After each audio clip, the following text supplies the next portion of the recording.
প্রিয় দর্শক, সাজ্জাদ কাদিরের প্রীতি নিন, শুভেচ্ছা নিন।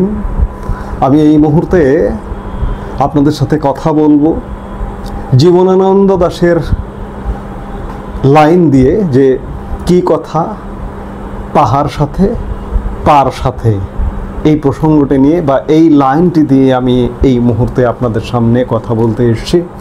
আপনাদের সঙ্গে কথা শুরু করবার আগে চলুন আমরা একটু একটা ভিডিও দেখে নিই, তারপরে আলাপটা করি। ফেব্রুয়ারিতে নির্বাচন হবে না। हम है तुम है मुलाकात करेंगे,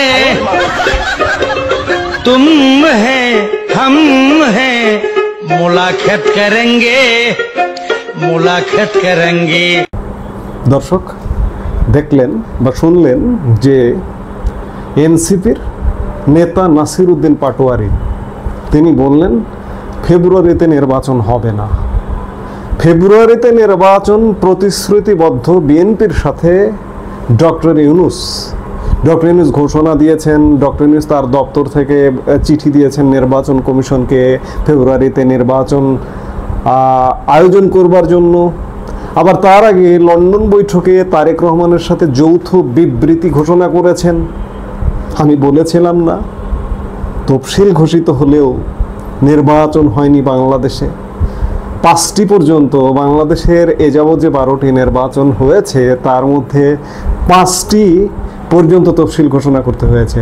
বিশেষ করে যদি নবম জাতীয় সংসদ নির্বাচনের দিকে তাকান, সেই নির্বাচনে 2 বছরে 5টি তফসিল এবং একাধিক সরকারে 5টি তফসিল ঘোষিত হয়েছিল। আজকে নাসির উদ্দিন পাটোয়ারিরা বলছেন যে ফেব্রুয়ারিতে নির্বাচন হবে না। নাসির উদ্দিন পাটোয়ারি আজ মঙ্গলবার বিকেলে রাজধানীর খামারবাড়িতে কৃষিবিদ ইনস্টিটিউটে এনসিপির যুব উইং জাতীয় যুব শক্তির সম্মেলনে বক্তব্য দিতে গিয়ে তিনি একথা বলেন। হঠাৎ করে নাসির উদ্দিন পাটোয়ারি একথা বলছেন কেন? আমরা তার আগে একদিন আগে একটু পেছনে চলে যাই। পেছনে যাব এজন্য যে একদিন আগে মার্কিন charge d'affaires Tracey Ann জ্যাকবসনের সঙ্গে এনসিপির নেতারা বৈঠক করেছেন। ট্রেসি অ্যান্ড জ্যাকবসন কিংবা মার্কিন যুক্তরাষ্ট্র থেকে বলা হয়েছে কি, ট্রেসি অ্যান্ড জ্যাকবসন কিংবা মার্কিন দূতাবাস তো আমেরিকা বা মার্কিন যুক্তরাষ্ট্র, বাংলাদেশের মার্কিন যুক্তরাষ্ট্র থেকে কি বলা হলো যে নির্বাচন হবে না, তোমরা চিন্তা করো না? গতকালকের তাদের বৈঠককে নিয়ে অনেকে আবার অনেকভাবে বলবার চেষ্টা করছেন। আসলে এই বৈঠকগুলো তো একান্ত তাদের মধ্যেই হয়। মানুষ প্রেডিকশন করে, মানুষ ধারণা করে বলে, বিভিন্নভাবে বলবার চেষ্টা করে। কেউ বলছেন যে এনসিপির কাছ থেকে এনসিপির প্রতি সমর্থন উঠিয়ে নিয়েছে বা ইত্যাদি এমন ব্যাখ্যা দেবার চেষ্টা করছেন। কিন্তু এনসিপির প্রতি যদি সমর্থন উঠিয়ে নেয়, বৈঠক করে কেউ কখনো সমর্থন উঠিয়ে নেয় না, এড়িয়ে যায়, অ্যাভয়েড করে। সমর্থন উঠিয়ে নেওয়া নয়। মার্কিন যুক্তরাষ্ট্র এখনো পর্যন্ত বাংলাদেশে আছে এবং থাকবার কারণে বলে দিয়েছে তোমরা চিন্তা করো না, কারণ আমাদের এজেন্ডাগুলো এখনো বাস্তবায়ন হয়নি। এজেন্ডাগুলো কি কি? দুদিন আগে শুনলেন এই যে বিনিয়োগ উন্নয়ন বোর্ডের যে প্রধান কর্তা ব্যক্তি একজন দায়িত্বে আছেন, কি যেন নাম, আশিক চৌধুরী নাকি, তিনি দুদিন আগে বললেন চট্টগ্রাম বন্দরের যতগুলো আছে সেগুলো ডিসেম্বর নাগাদ লিজ দেওয়ার ব্যাপারে চূড়ান্ত সিদ্ধান্ত হবে। এই কাজগুলো তো বাকি আছে, যার কারণে মার্কিন যুক্তরাষ্ট্র ডিসেম্বরে এই কাজগুলো সমাধা করে ফেব্রুয়ারিতে নির্বাচন, এটি প্রত্যাশাও করা যায় না। আবার দেখুন, গতকালকে এনসিপির সাথে বৈঠক হয়েছে। আজকে বাংলাদেশের সংবাদপত্রই বলছে যে মার্কিন রাষ্ট্রদূতের বাসায় ঐকমত্য কমিশনের বৈঠক হয়েছে মঙ্গলবার। ঢাকায় নিযুক্ত ভারপ্রাপ্ত মার্কিন রাষ্ট্রদূত ট্রেসি অ্যান্ড জ্যাকবসনের সঙ্গে সংবিধান সংস্কার কমিশনের প্রধান ও জাতীয় ঐকমত্য কমিশনের সভাপতি আলী রিয়াজের নেতৃত্বে কমিশনের কয়েকজন সদস্যের বৈঠক হয়েছে মঙ্গলবার গুলশান 2-এ অবস্থিত মার্কিন রাষ্ট্রদূতের বাসভবনে বেলা 3টার পর এই বৈঠক শুরু হয়, এমনটাই সংবাদ মাধ্যম বলছে, বাংলাদেশের সংবাদ মাধ্যম। ঐকমত্য কমিশন, এই ঐকমত্য কমিশনের কাজটাকে সংস্কার করছে, রাষ্ট্র সংস্কার। 3 দিন পরে এটার মেয়াদ শেষ হয়ে গিয়েছিল বা যাচ্ছিল, এটি আবার গতকাল রাতে একটি প্রজ্ঞাপন জারি করে এটার মেয়াদ 1 মাস বৃদ্ধি করা হয়েছে। কারণ ওই যে জুলাই সনদ, এই সনদটা করতে পারেনি, এই সনদ বাস্তবায়ন করছে এরা। তারা বৈঠক করছে মার্কিন রাষ্ট্রদূতের সঙ্গে। বাংলাদেশ বিষয়ে মার্কিন রাষ্ট্রদূতের সাথে কেন এনসিপি বৈঠক করছে, ঐকমত্য কমিশন বৈঠক করছে, কেন করছে? আপনাদের মনে কি একটু প্রশ্ন জাগে না? আপনারা ইতিমধ্যেই নিশ্চয়ই নানা রকম আলামত পেয়েছেন যে বাংলাদেশের এই মুহূর্তের যে অন্তর্বর্তীকালীন সরকারটি, এটি পরিচালিত হয় মার্কিন দূতাবাস থেকে, হোয়াটসঅ্যাপ মেসেজের মাধ্যমে। হোয়াটসঅ্যাপ গ্রুপ আছে, এই পরিষদের, উপদেষ্টা পরিষদের সদস্যরা মার্কিন দূতাবাস থেকে পরামর্শ পেতে স্বাচ্ছন্দ্য বোধ করে। এমন সংবাদ আপনারা পাননি? ভারতীয় গণমাধ্যম নর্থ ইস্ট নিউজ কদিন আগে এমন সংবাদ দিয়েছে।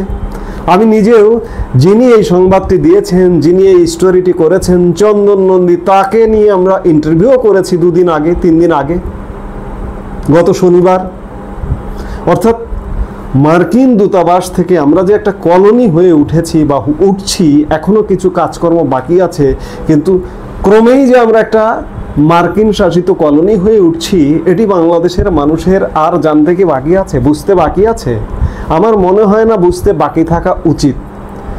এই যে আমি বারবার এদেরকে বলবো, এরা বলে নিজেদেরকে ফ্যাসিবাদ বিরোধী। এই যে বিএনপির নেতৃত্বে যে রাজনৈতিক দলগুলো আছে, এরা মার্কিন স্বার্থে এমন কোনো কাজ নেই যা করবে না। Chargé d'affaires Tracey and Jacobson লন্ডনে গিয়ে বিএনপি প্রধানের সাথে বৈঠকও করেছে। আপনি বাংলাদেশের জনগণ, আপনি রাজনীতি করেন না, দল করেন না, আমিও রাজনীতি করি না, আমিও দল করি না। বিএনপিকে যে সমর্থন বা বিএনপির প্রতি যে আশা রাখতাম, সেই আশা রাখবো না। কারণ আমার দেশের ক্ষতির কারণ হবে বিএনপি। কিসের বিএনপি, কিসের কি? এই যারা ফ্যাসিবাদ বিরোধী বলছে, এরা হচ্ছে দেশও বিরোধী, এরা দেশ বিক্রি করে দেবে।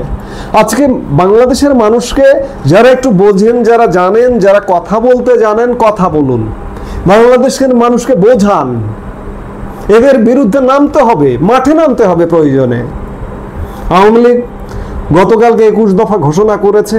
আওয়ামী লীগ হয়তো ধীরে ধীরে নামছে, কিন্তু এটি শুধু আওয়ামী লীগের দায় নয়, এটি বাংলাদেশের প্রত্যেকটি মানুষের দায়। আমার দেশ, আমার স্বাধীন দেশ, এত এত রক্ত, 30 লক্ষ শহীদ, 3 লক্ষ মা বোনের ইজ্জতের বিনিময়ে বাংলাদেশ, আমি একটা ভিন্ন দেশকে কলোনি হতে দেব? এটি তো হতে পারে না। আমার জীবন যদি চলে যায় তাও হতে দেব না। আজকে বুঝতে আর বাকি নেই, আজকে মাঠে নামার সময় হয়ে গেছে।